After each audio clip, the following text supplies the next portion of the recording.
Teemu Rissanen Spearista, hei. Mä näytän, miten meidän hallintajärjestelmään rekisteröidään käyttäjä ja miten käyttäjä rekisteröi itsenäiset tunnistusmenetelmän. Tällä kertaa me rekisteröidään puhelin. Aloitetaan prosessi sillä, että käyttäjä saa kutsun tulla rekisteröitymään tähän palveluun.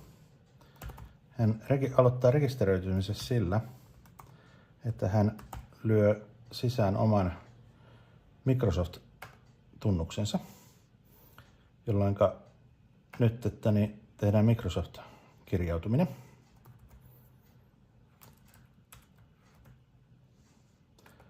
Tunnistaudutaan sisään. Nyt pysytään tunnistautuneena. Meidän järjestelmä on valmiiksi integroitu Microsoft Entra ID:hen. Me valitaan nyt FIDO-menetelmä. Mun käyttäjätiedot näkyy tässä käyttäjärekisteröintivaiheessa. Ne on osittaiset. Nämä on ne tiedot, mitkä tuli Entra ID:stä. Täydennetään niitä pikkusen. Me voidaan tätä räätälöidä, että minkälaisia tietoja tähän halutaan täydentää, jos halutaan ylipäänsä täydentää. Tämä on valmis. Meidän käyttäjätili, identiteettitili on luotu. Syötetään se järjestelmään ja nyt se onnistuu. Me ollaan kirjautuneena tähän järjestelmään meidän Microsoft-tunnuksella. Nyt me halutaan lisätä tunnistusmenetelmä käyttäjälle, josta käyttäjä pystyy tunnistautumaan sitten näihin järjestelmiin. Me lisätään nyt salasanaton vahva tunnistus. Me otetaan käyttöön FIDO. Mutta tässä esimerkiksi me otetaan käyttöön puhelin.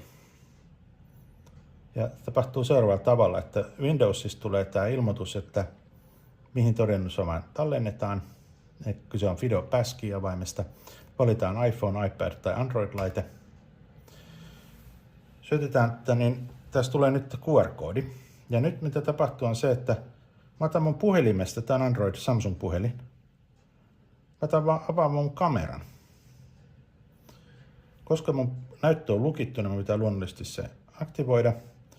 Ja nyt sitten, että mun puhelin ilmoittaa, että täällä on passkey.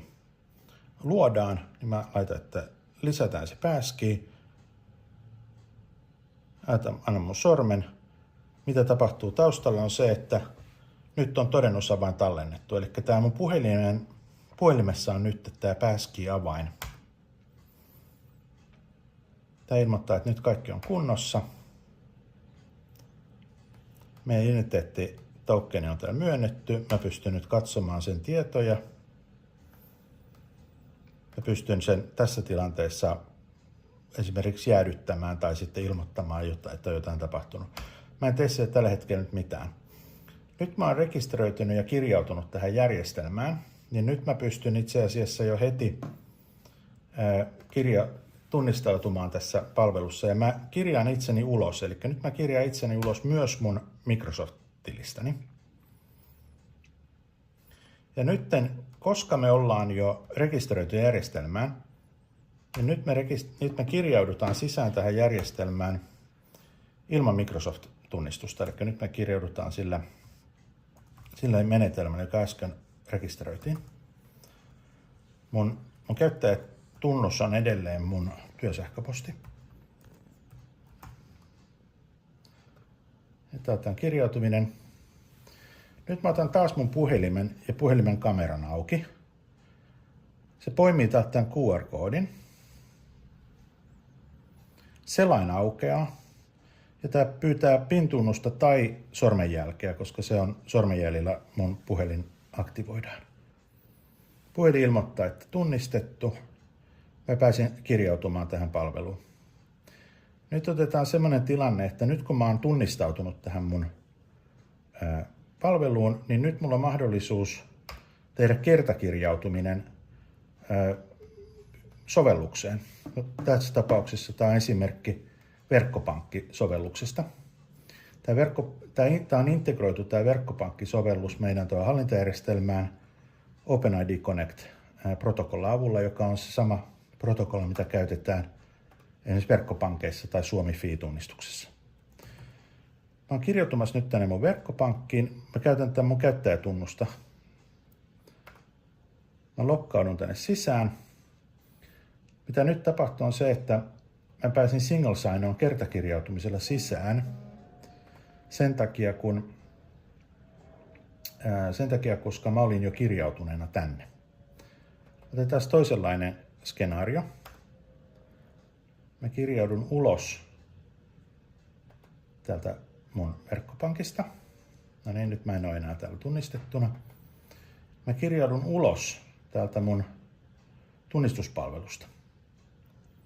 Ja nyt mitä mä teen on se, että mä kirjaudun nyt tänne uudestaan tänne verkkopankkiin.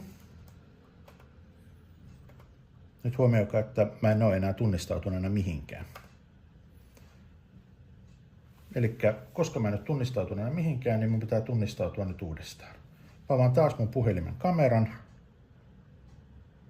Mä skannaan ton QR, koska tää näyttö oli jo pimentynyt, niin mun pitää aktivoida se näyttö. Nyt mä aktivoin mun passkey-avaimen. Verified. Ja nyt mä oon kirjautuneena tänne mun verkkopankkiin. Eli tässä tapahtuu nyt 2 erilaista skenaariota. Tapahtui tämä single sign-on ja sitten kirjautuminen identiteettipalvelun kautta tähän meidän verkkopankkiin. Tässä tämä perus use case käyttäen puhelinta ilman minkäännäköisiä puhelinsovelluksia. Eli puhelin käyttää ainoastaan puhelimen kameraa ja puhelimessa valmiina olevaa selainta. Siinä kaikki.